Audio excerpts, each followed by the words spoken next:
Hello, everyone, and welcome. My name is Quinn, and I'm a part of the marketing team for iCore. Joining me today is the founder and CEO of iCore, Susan Macdonald.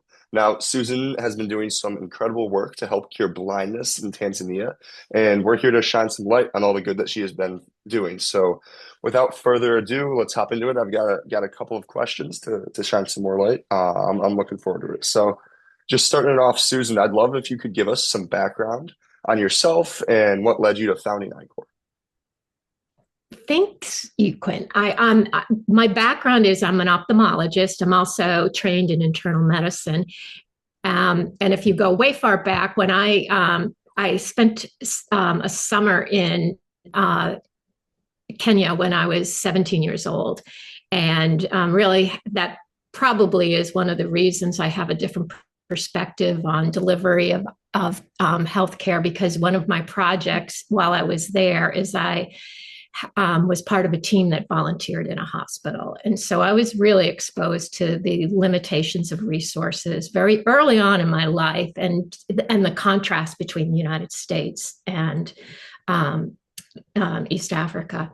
And I've practiced medicine in the United States for over 30 years. And part of my time was spent with Tufts medical residents and ophthalmology residents and Tufts medical students. And so teaching has always been in my background.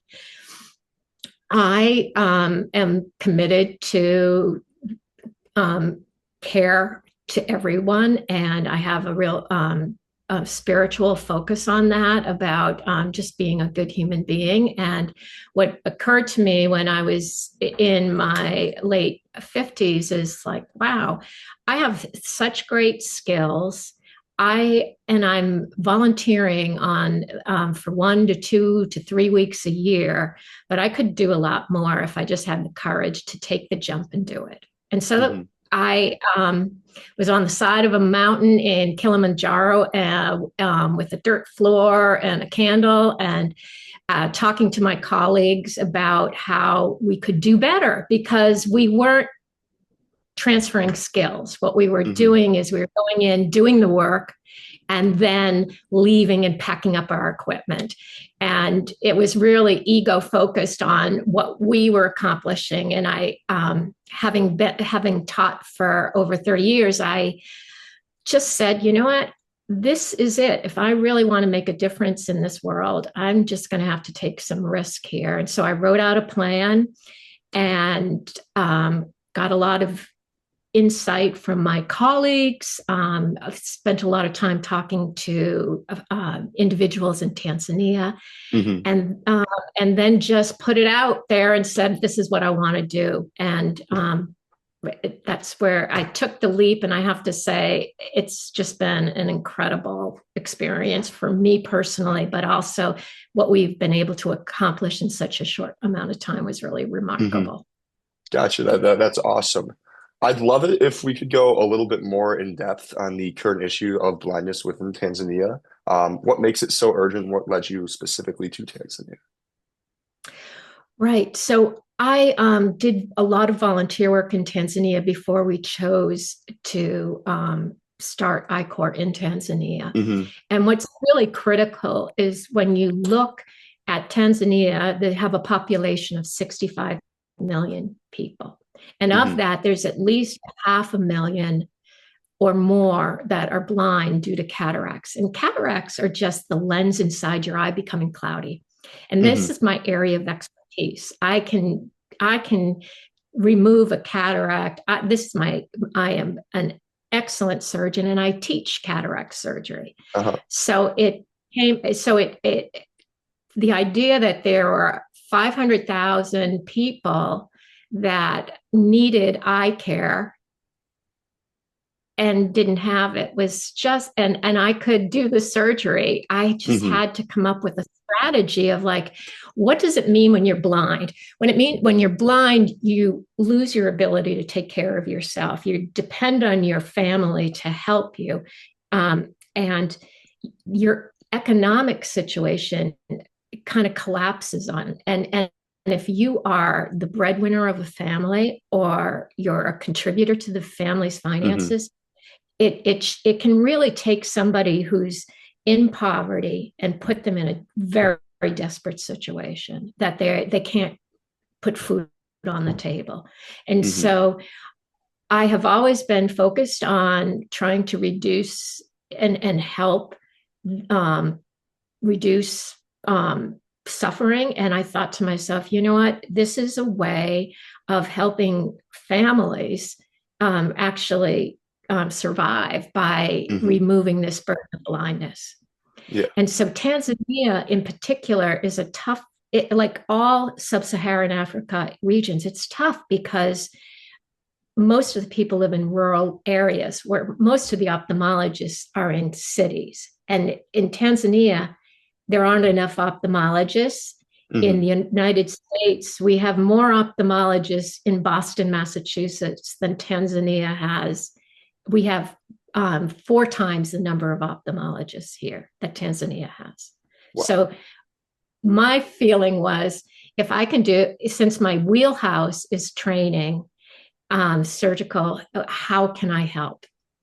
Hmm. So that's where we started in Tanzania, and we've trained successfully dozens of surgeons. Hmm.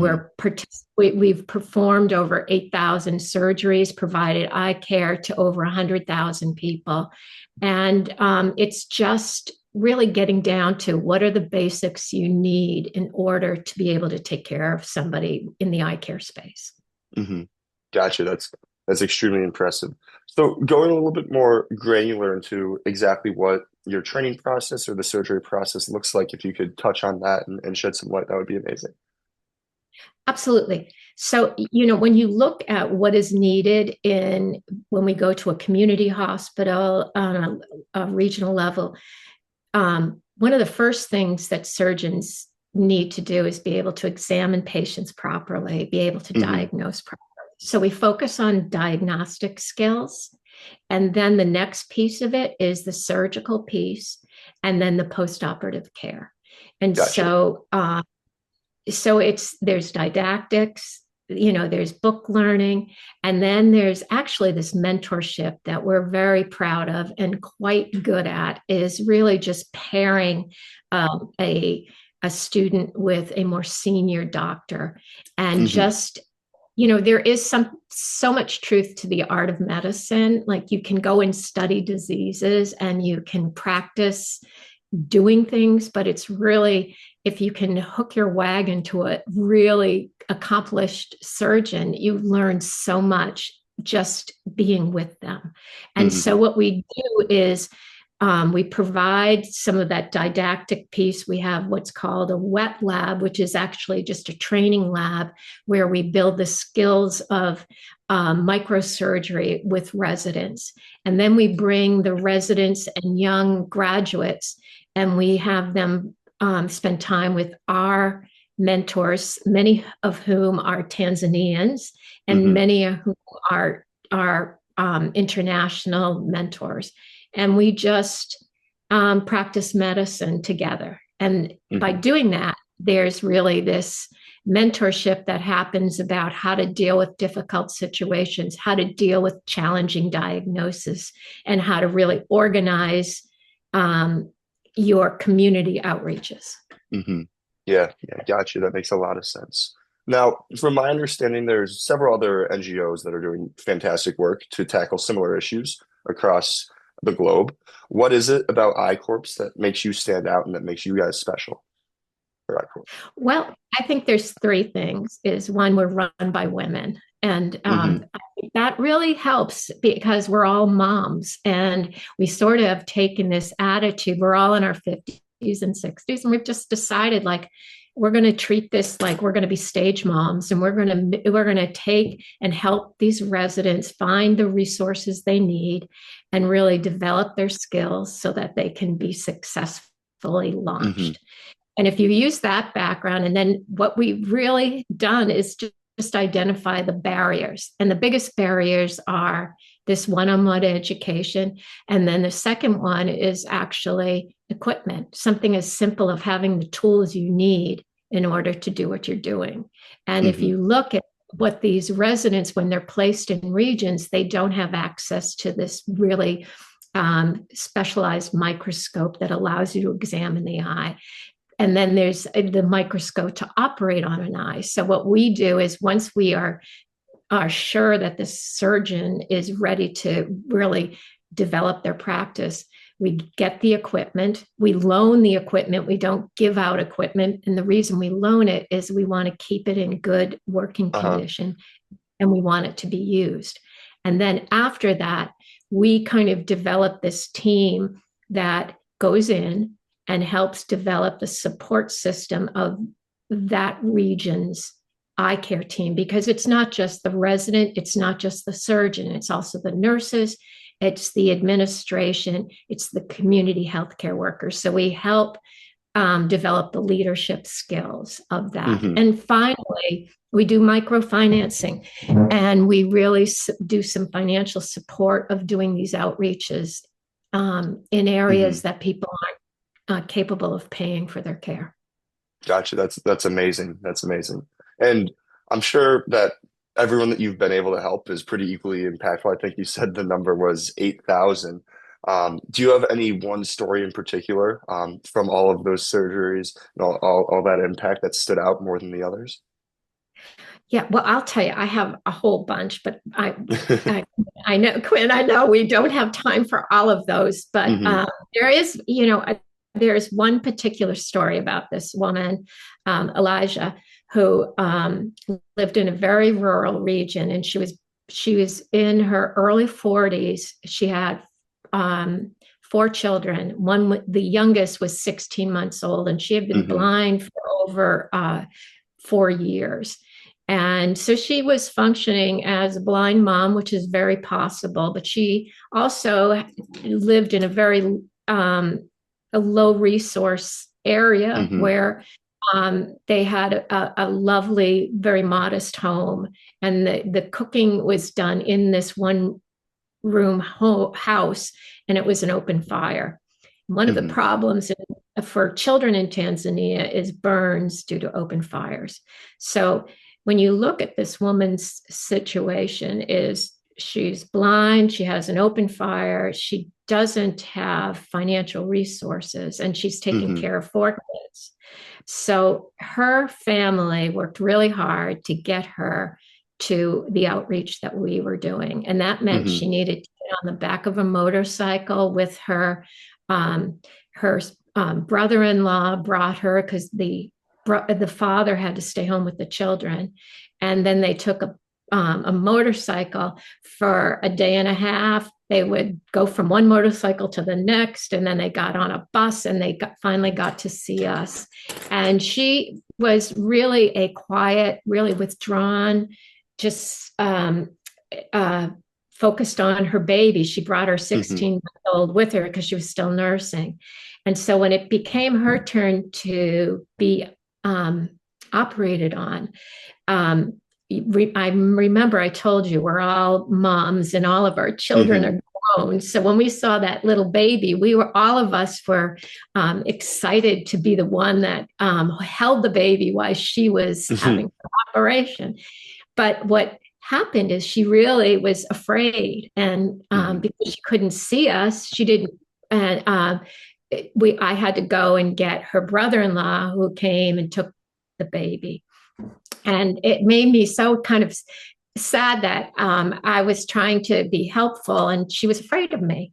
And Hmm. so she went through the surgery. And then the next day, when we took the patch off of her and she was able to see her baby and see us, it's all of a sudden like in front of us, she turned into this incredibly dynamic, um, a, a lovely young lady, and who was Hmm. quite sassy and was really like bossing the other patients around because we were having trouble, organizing who was getting examined first. And Hmm. I had that baby on my hip, and she was just so joyful and really, saw me as a friend, and started calling me Dada, which is sister, and Hmm. bossing me around. And it just like it hit me like this woman's like it just this kind of depressed sadness just like disappeared, like right there, Hmm. right in front of me. And then we did her second eye, and she brought so much joy to the room, just her personality. And so I she went back to, and we FaceTime like 6 months later, and it was unbelievable to see the joy and see her kids, and Hmm. and see during the day how she's just walking around now, bargaining, getting the food she needs, preparing the meal. Her kids are super, engaged and exciting. And it's really been transformative for Hmm. that family. So, like, Yeah. why is it so special, Quinn? Is number one, the joy I saw in her. Number two, like seeing that 16-month-old baby and knowing that baby is going to have a mom that is so much more equipped to be able to keep that baby safe. And then Hmm. just seeing that we're changing a whole family's future just by this one surgery.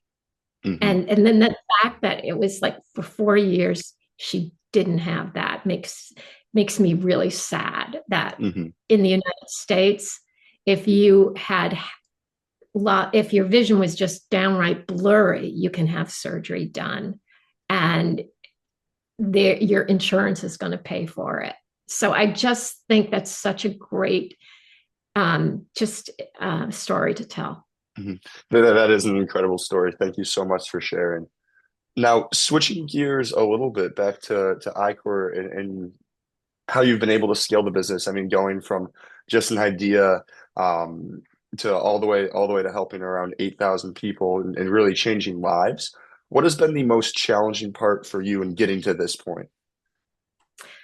Well, I will say the amount of time I'm spending on trying to raise money is Hmm. really challenging. First of all, that's not my wheelhouse. Hmm. Marketing's not my wheelhouse. My wheelhouse is very narrow. I am a good I teach really well, and I'm an amazing surgeon, and I know how to solve problems. And Hmm. so um, part of that is asking people for money is not really easy for me. I'm getting better at it. I will say that. And what I do know is everyone wants to help. I like Hmm. anyone I talk to about it, they are like, oh my God, I can't believe this. And I'm like, well, join in because we're all, there's plenty of work to be done.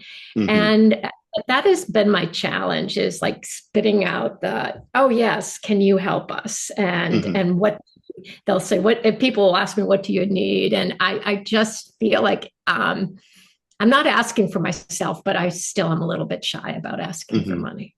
Yeah, that makes sense. I think everyone is, but I mean, with a mission like this, it's hard to find people that won't want to donate. Now, fundraising is clearly very essential to the success of iCore. When you are able to raise money from somebody, where exactly is it going? What is it doing? Yeah. So our money it always goes back into Tanzania, and it goes into three pots. One is the equipment. If you don't have equipment, you can't do your job. And what we've seen is that if somebody's placed in an area and they don't have their equipment, they're doctors. And so the leadership says, hey, if you don't have the equipment, we're going to get it for you, but it's not in our budget this year. Hmm. So in the meantime, we're going to take you who has specialized in ophthalmology and spent 3 years training. We're going to have you work in the emergency room and see patients, which is great because they're using their resource.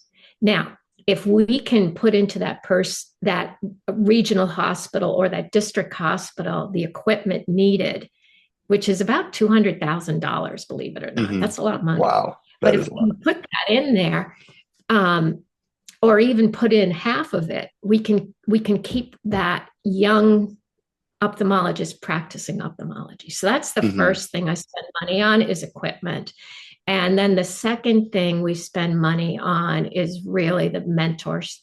And then the third thing we spend money on is we really believe that there are people that just cannot pay for their surgery, that they're in and so we pay for we Hmm. pay all the expenses to make sure that those people get what they need. And Hmm. so that's where the money goes. It either goes to equipment, um, to training, or to really providing services to Hmm. patients. Gotcha. That's awesome. So now, for the people that are listening right now, how can they support iCore's mission? How can they get on and donate? Well, they can go to iCor, EYECORPS.org, and we do have a donor page.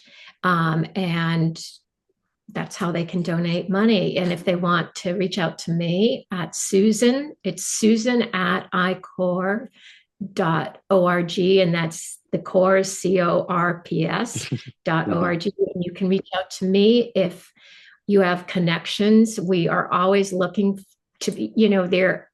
If I can, you can open the door for me as well. If I Hmm. could get a connection to, if somebody could introduce me to Mackenzie Scott, someone introduced me to the Gates Foundation, the Deciders, I would really appreciate because we have a model. It's working, and Hmm. it's women driven, which I think is kind of amazing because we really are not. We're really providing equality. We're providing mentorship for women, and we're also advocating for women in those resources Hmm. areas as well. Yeah, absolutely, absolutely. That's incredible. And looking ahead, where do you see iCore going, say, in the next 5 years? That's a great question. So we've been invited by ophthalmology programs all around sub-Saharan Africa. We don't have the finances to do that right now. Hmm. But what we do, believe me, we have the funding now to continue what we're doing in Tanzania and expand in Tanzania. And we have donors that are supplying substantial donations in order to maintain what we're doing, and we have opportunities to expand. So I think we'll stay in Tanzania until there aren't any blind people in Tanzania. I think that's our goal. There's Hmm. plenty of there's plenty of blind people. If we do get a substantial grant, we have been invited to Kenya, to Hmm. Rwanda, and Uganda, and we would be expanding into those regions as well. Gotcha. That's incredible. Thank you. And as we're kind of coming up on time here, are there any final messages you'd like to share with our listeners? Yeah, I'm hoping people are interested in iCore, but I also want to a broader message is really thinking about your future and where you're going. We all are on this same earth, and we all we have a limited time. And so I always say to people, think about what you really want to do in this world. And if that's helping your fellow man, I think you've found the secret to happiness. And Hmm. so if someone wants to reach out and really get a better focus on how to help your fellow man, this is a great place to start. But that's really where happiness is. And when people say, oh, you have a calling, I think what the calling is really aligning my values with what I'm doing. And I Hmm. have to say, I am a happy person because I really am doing good work and helping my fellow man. And that's a real gift. And it's a happiness gift. It's not a pompous attitude. I'm lucky to be where I am, and I say to people who might be struggling with finding happiness that it's really simple. It's just to be doing good. Hmm. Absolutely. Absolutely. Well, Susan, it's been a pleasure having the chance to sit down and discuss iCore with Yeah. you. On behalf of myself and everyone else on the iCore team, thank you all for listening. We can't wait to continue making an impact together. And as Susan mentioned earlier, if anyone listening would like to support iCore, be sure to head to www.icourse.org and click the donate link in the upper right-hand corner. Thank you guys very much. Until next time. Thanks.